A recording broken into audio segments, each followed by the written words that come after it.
Hi, my name is Aaron, and this is the Golden Ear Audio Review Channel, or GEAR. And essentially today, in the Northwest, where even in the summer I wear flannel, just things that I have kind of gleaned over the years and seen in different posts and forums. 5 audiophile myths. Number 1, so you have to have money in order to be an audiophile. There's a lot of really expensive gear. It is a luxury kind of thing, but you don't have to have money. You could have bought it used on some sort of used market like Craigslist or Facebook app or whatever the case is. There's a lot of opportunity to buy stuff and not have to spend a lot of money. Even if you bought new, there's a lot of good new stuff that's audiophile grade. It's good. So you don't need to have money to be an audiophile. You need to have some, probably. Number 2, the myth is that you're, a middle-aged white dude. And this is funny coming from a middle-aged white dude. But you don't have to be a middle-aged white dude to love audio, right? Like, there's a lot of people out there who love music, who love audio, and you can be from any walk of life and enjoy this hobby. It's great. And you don't have to subscribe to any specific thought or pattern. Just come in, enjoy it. 3. So the more you spend, the more you get back.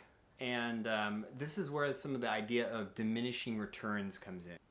Let's use an example. So you have a watch. You have a Casio watch, and you have a diamond encrusted watch, right? One may hold its value. It's great to look at. Makes you feel good when you're wearing it.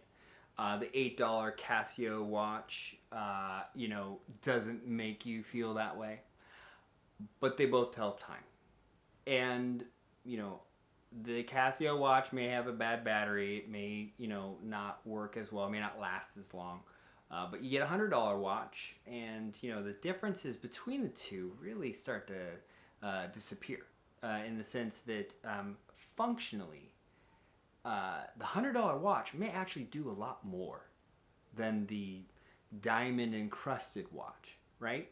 But you're paying for this craftsmanship, this boutiqueness, this uniqueness, right? So you're not really getting a greater investment in that sense. The $100 watch may actually be all you'll ever need, and it may do it really well. It might even do it better than the diamond encrusted watch, but the diamond encrusted watch does make you feel pretty good. So that's kind of a idea of, you don't always say get what you pay for with high-end audio stuff, because you're buying into luxury at some point instead of functionality, right?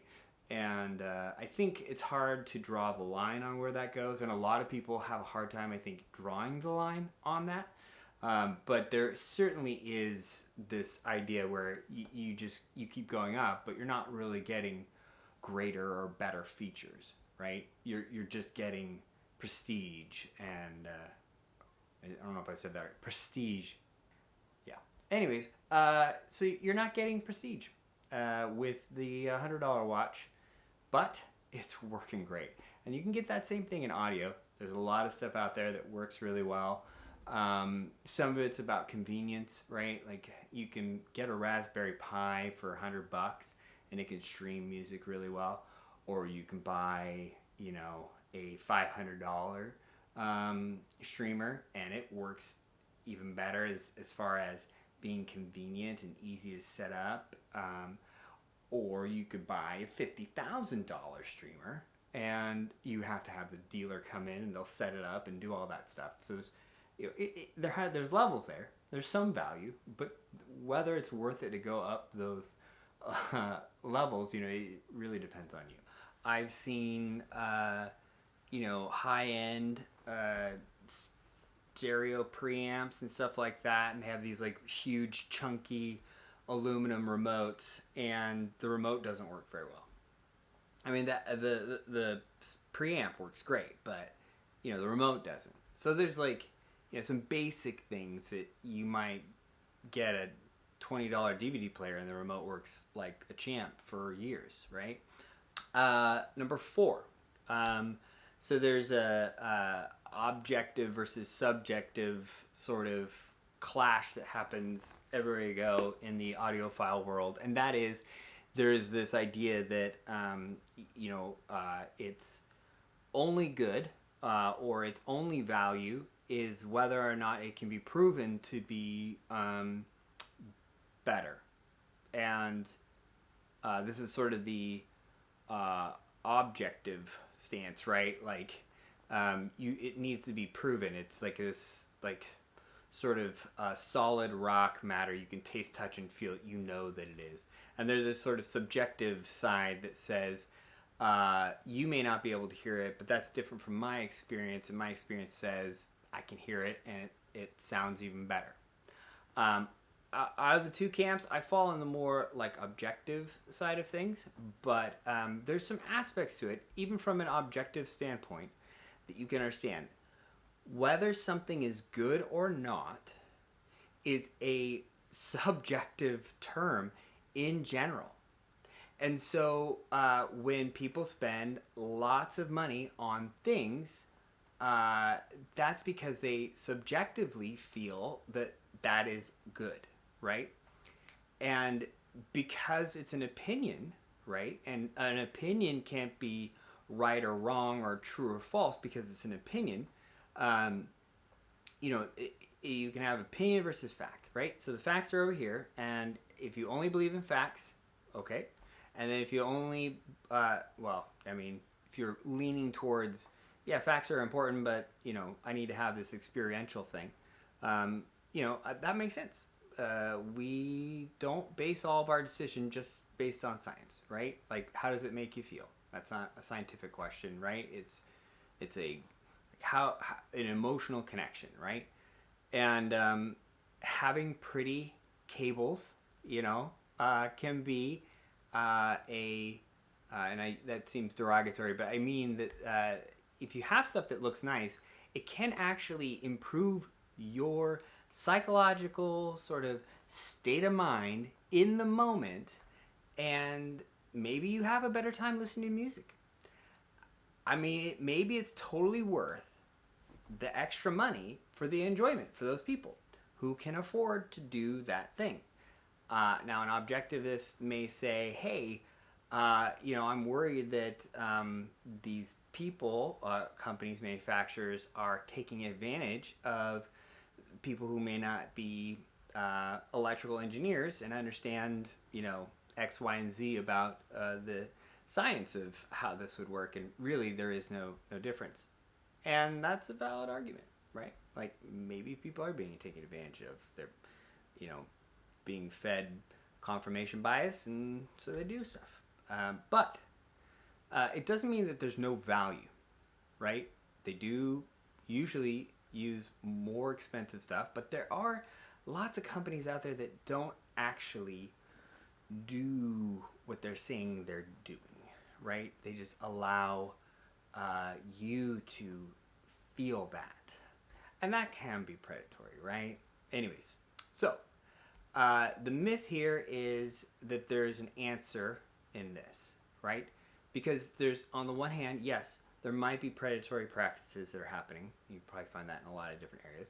But there's also an aspect here of a psychological thing. So right or wrong, there's an aspect of, there's a market for people who want these things. And whether or not you agree with that, is up to you. And you can inform people of a decision. But let's not jump on people, right? It's not worth it. I mean, welcome one and all to audio and enjoy it. And if you want to buy high-end cables and enjoy that, fantastic. Okay, number 5, this is the last one, which is that it's complicated. So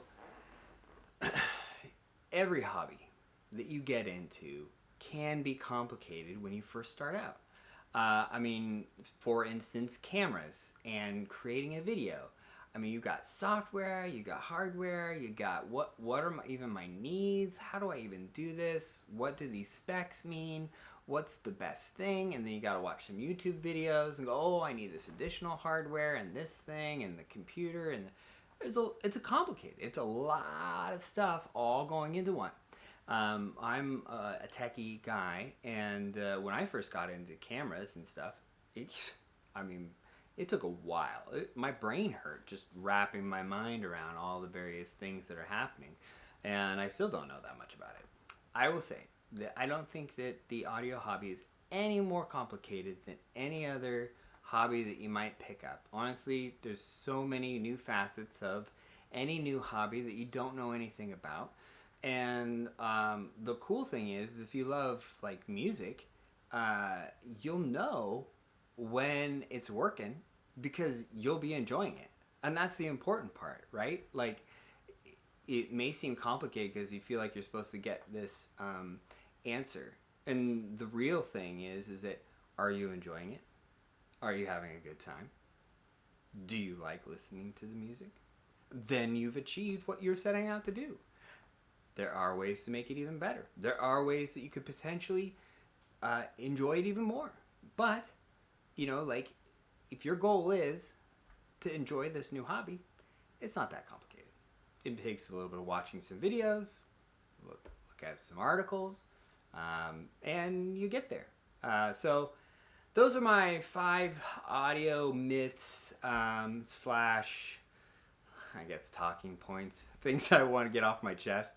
Thank you for listening to me babble, and if it wasn't too painful to listen to, please consider subscribing. I am not making a ton of videos all the time, so you know it's good to have the notifications and subscribe, because then you'll know when I actually release another video, which probably won't be for a while.